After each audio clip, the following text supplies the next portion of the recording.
नमस्कार, प्रणाम। हम कृष्णा यादव मिट्ठू।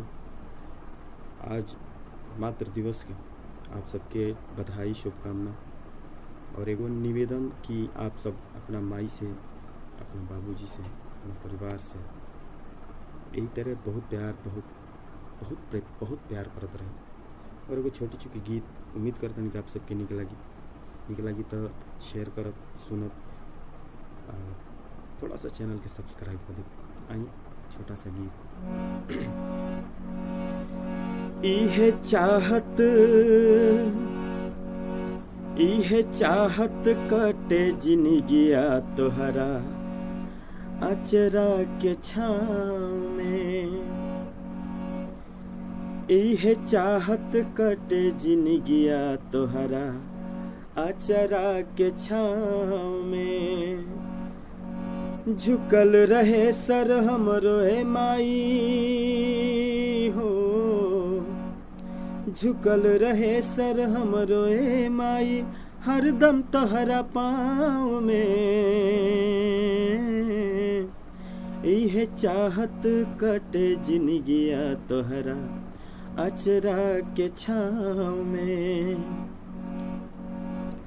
तोहरे वजह से वजूद हमर, तोहरे से जिंदगानी शुरू भइल बा, तोहरे से होई तोहरे पर खत्म कहानी।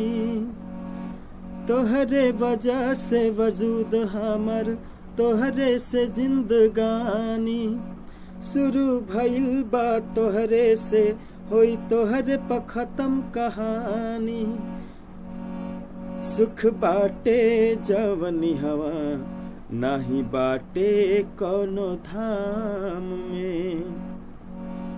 सुख बाटे जवनी हवा नाही बाटे कौनो धाम में। त झुकल रहे सर हमरो ए माई हरदम तोहरा पाँव में। इहे चाहत कटे जिनगिया तोहरा अचरा के छाँव में। त 9 महीना कोख में रखलू, कबहू न कुछ हो कहलू। हमरे खातिर दुनिया के हर दुखवा हंस के सहलू। 9 महीना कोख में रखलू, कबहू न कुछ हो कहलू। हमरे खातिर दुनिया के हर दुखवा हंस के सहलू। इहे चाहत कटे जिनगिया तोहरा अचरा के छाँव में।